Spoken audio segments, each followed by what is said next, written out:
What is this?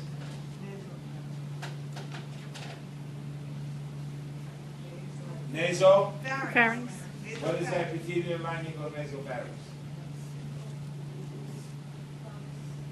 Very, next week you're gonna have that next year.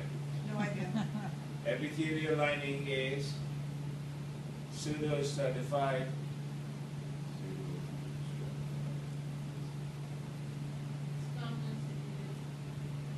columnar epithelium. And what is this? Oropharynx and laryngopharynx. They have stratified squamous epithelium, keratinized epithelium. So you will have also, what is this and what is this? Palatine, sorry, this is the pharyngeal tonsils, as well as you have the oscillation to internal acoustic meatus. And these are the conchi and superior, middle, and inferior conches. You have the soft palate and the hard palate and the uvula. And anterior palatoglossal arch with the lingual tonsils and palatine tonsils. This is your larynx. Larynx is made up of cartilage, 9 cartilages. 3 of them are paired and 3 of them are single. The single cartilages that we're talking about is your, what is this?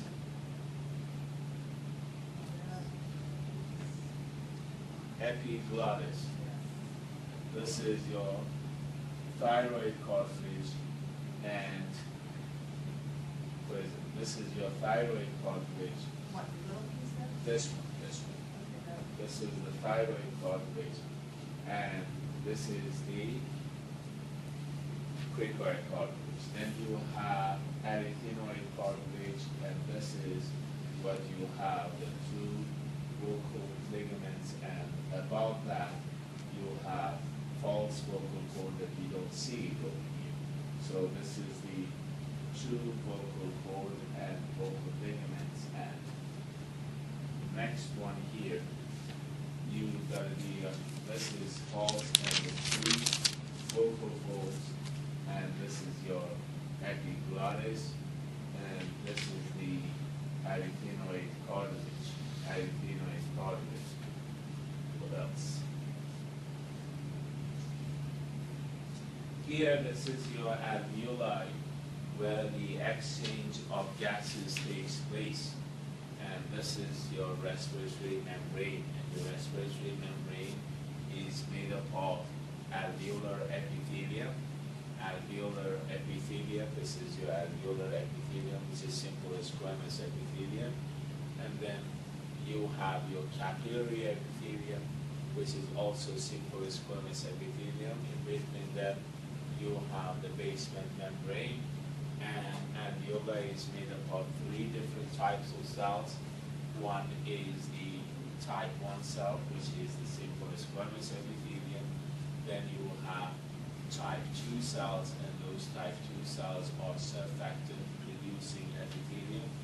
And then you also have macrophages, which are cleaning the alveoli. And this is the pore of Kohn, or alveolar pore, which is connecting 2 alveoli or adjacent alveoli together. So that is about your alveoli.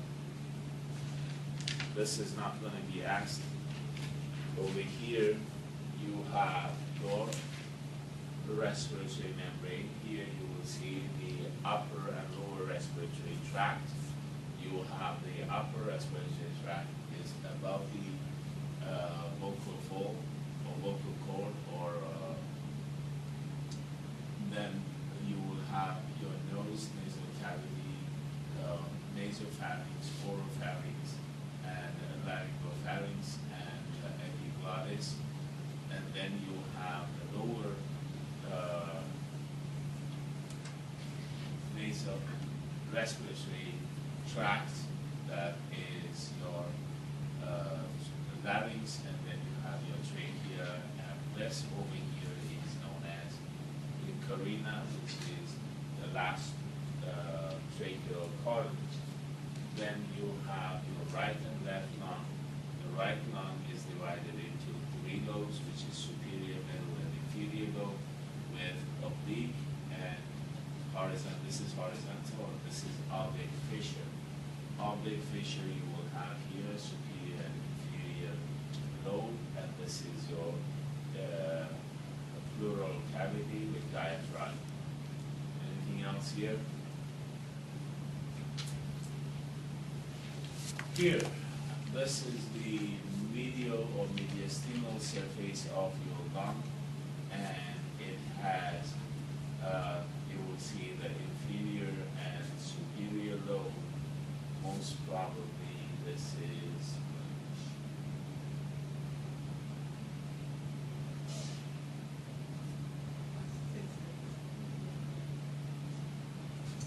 is the left lung.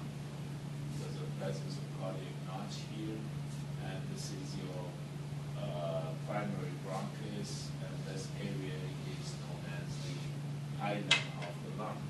This area is known as the hilum of the lung, which the pulmonary artery and pulmonary vein, and you have also primary bronchus, which gets in. This is the salivary glands. You have two types of salivary glands here, internal and external salivary glands. These are the external salivary glands. Parotid gland, submandibular gland, and sublingual salivary glands. And those are the ducts of the salivary glands, which opens on the floor of the mouth, and this is opens at the junction of the second molar tooth, and that is your parotid gland. Your parotid gland is prone to viral infection, which is known as mumps, and also over here in this composition of saliva, we have two types of salivary gland: intrinsic salivary gland, which are secreting saliva continuously and keeping your mouth moist, and then you have extrinsic salivary glands, which are these glands which are secreting saliva when you are thinking of food, when food is in your mouth, when food is in your brain, or food is in your stomach. So that you are smelling of food, thinking of food, which they secrete. Next one, this is the small intestine. In the small intestine, I'm going to ask you what is the mucosal lining of this, what are the layers of the small intestine. You have mucosa, submucosa, and then you have muscularis mucosa, as well as the serosa. What are these permanent folds are called?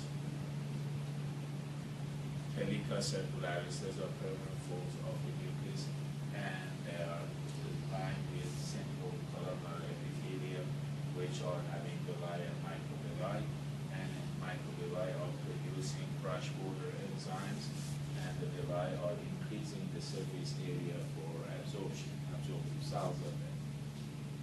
What else we have? That's it. And this one, you will be asked the part of large intestine. Part of large intestine that you're talking about is the cecum. Then you have the ascending colon. This is your ileocecal valve, which the ileum enters into the cecum. This is your appendix. Then you have ascending, transverse, and descending colon with the sigmoid and the rectum and the anal canal. And this yellow thing that you will see here is your mesocolon, which attaches the large intestine to the posterior abdominal wall. And these pouches are known as hystroi. Hystroi is the longitudinal muscle, the way it is located, and it makes a pouch, and by contraction it flattens and pushes the chyme or undigested food to the next pouch, and how it causes movement of food. So those are called tinea coli. So these are the parts that if you look at the picture inside the PowerPoint slides, you have exactly the same picture and try to identify the structures there. The next one is, here you have, this one will be the greater omentum, and this is the lesser omentum. The lesser omentum attaches stomach to the liver. So therefore this is the stomach, and this is the liver, this is gallbladder, and common bile duct, and the small intestine.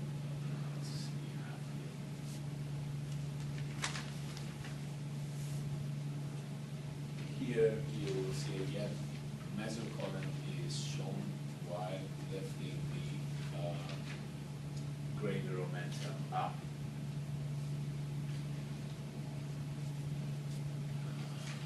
This is part of trachea, which I said is not going to be a question on this. This is portohepatic circulation. Portohepatic circulation is where the oxygenated blood with deoxygenated blood, which is rich in nutrients, mixing at the hepatic lobule. So this is sinusoidal capillaries, hepatic capillaries. You have portal venule, and this will be your portohepatic vein, portal venule, and portal arteriole, which is a branch of the hepatic artery, and the hepatic artery is a branch of the celiac trunk. Celiac trunk arises from the first part of the abdominal part of aorta. So this contains deoxygenated blood, it contains oxygenated blood, this contains deoxygenated blood, nutrient-rich blood, and they mix in the sinusoid capillary, and these sinusoids will unite and form central vein, and the central vein will drain into hepatic vein, and hepatic vein to inferior vena cava. So that is what is portohepatic circulation. The main thing is this vein brings blood from the small intestine and large intestine to the stomach, small and large intestine, and this brings it from aorta and it mix in the portohepatic system.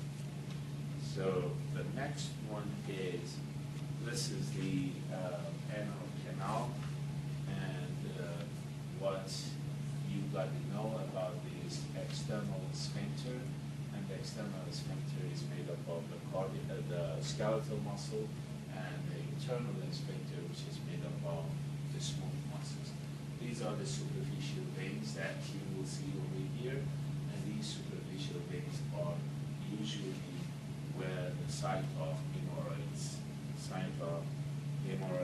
and what else? Nothing else. Then you have the liver. In this picture, you'll be asked, identify the structure, and then you will say this is liver, which is composed of 4 lobes. We can see here only 2 lobes, and those 2 lobes are right and left lobe, and then you have quadrate and caudate lobe with the gallbladder and calcium ligaments. So that is calcium ligaments. And this, you will have a cross section of kidney, and you will see cortex and medulla. You will see cortex and medulla, which medulla is composed of pyramid, and the pyramids open. The tip of pyramid is known as papilla, and the papilla opens in the minor calyces. Minor calyces unite to form major callus, and major callus produces your renal pelvis. So it is composed of cortex, medulla, and renal sinus. Renal sinuses, which is a space which is occupied by renal pelvis and renal blood vessels. That is called renal sinuses. So it is 12 centimeter long, 6 centimeter wide, and 6 centimeter wide, and 3 centimeter thickness. And it is retroperitoneal organ.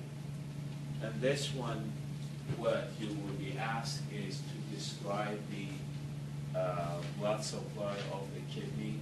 You have renal branch of aorta, comes into segmental artery, into lobar artery, into interlobar artery, and arcuate artery, and becomes corsicoradial artery, and then corsicoradial artery becomes afferent and efferent arteriole, and all those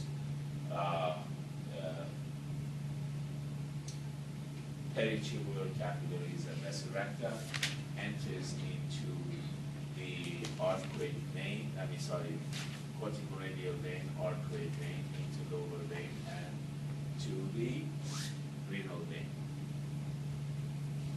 This is, in this question, what is this? This is nephron. What are the parts of nephron? You have, the whole thing is known as glomerulus.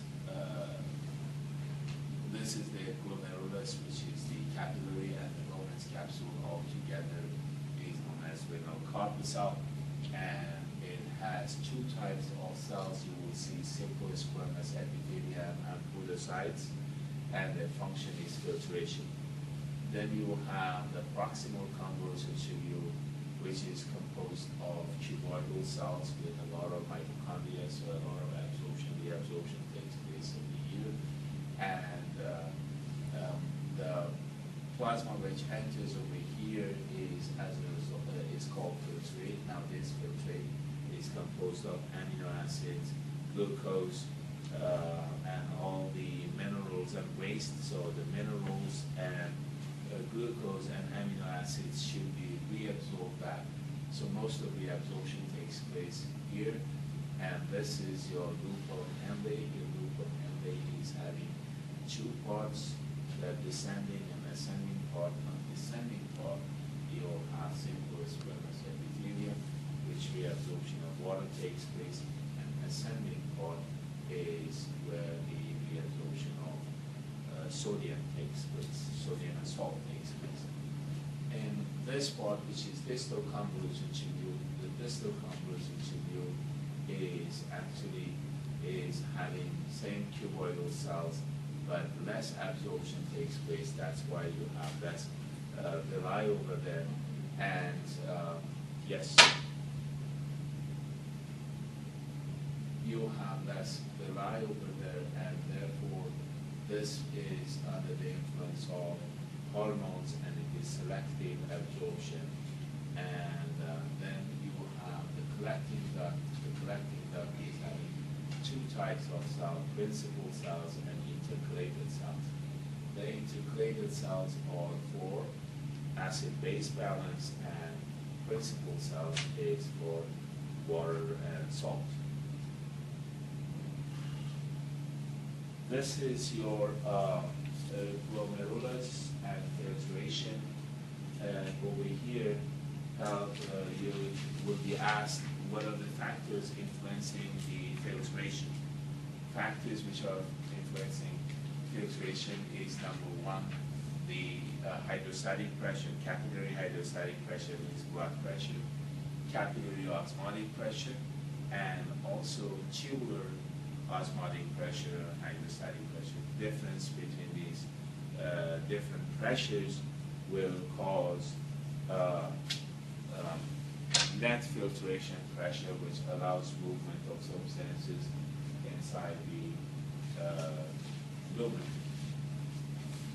Now, this is nephron, and over here you can say one is for filtration, two is for reabsorption, and three is for excretion or secretion. That's the function of nephron. This is intravenous pyrography. Intravenous pyelogram, and intravenous pyelogram shows the passageway of urine from kidney to urinary bladder by injecting a dye into the vein and taking X-ray, and that shows the passage of urinary pathway or ureter. You can say this visualizes the minor calyces, major calyces, renal pelvis with the ureter and urinary bladder, and it's called IVP. Now, this is respiratory membrane, which is made up of the, it's a filtration membrane, and with this is made up of your capillary endothelium, which is simple squamous epithelium, the basement membrane, and the podocytes. And this is female urinary bladder. Now, in urinary bladder, you will be asked about trigone. Trigone is the opening of the ureters and urethra, and you will be asked also the internal and external sphincter. The internal sphincter is this part over here is internal sphincter, which is made up of smooth muscle, and it is supplied by sympathetic nerve, and external sphincter are made up of the skeletal muscle. It is made up of skeletal muscle, and the epithelial lining of the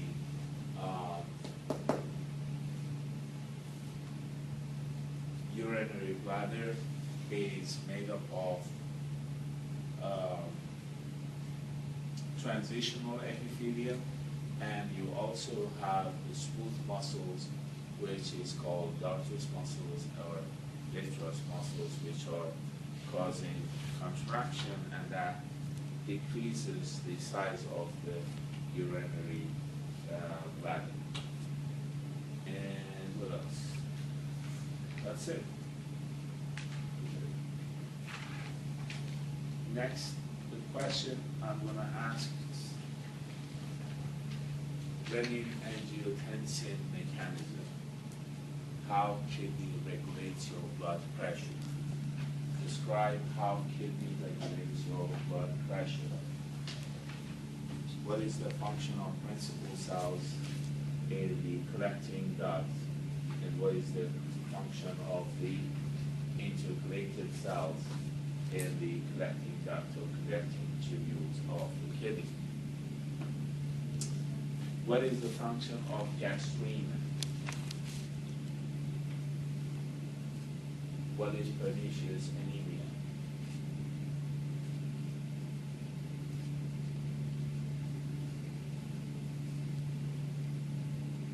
Name the hormones which are secreted from enteroendocrine cells of the small intestine. Name the hormones which are secreted from enteroendocrine cells of the small intestine and their function. What are those? Cholecystokinin, secretin, and gastrin-inhibiting peptides, those three hormones.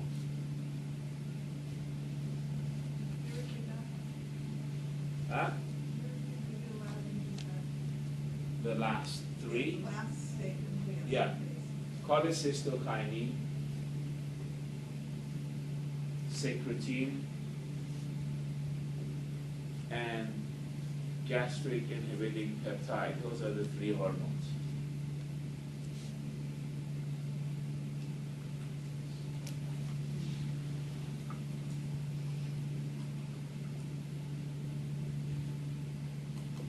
Composition of saliva, I said that. And nerve supply of extrinsic salivary gland.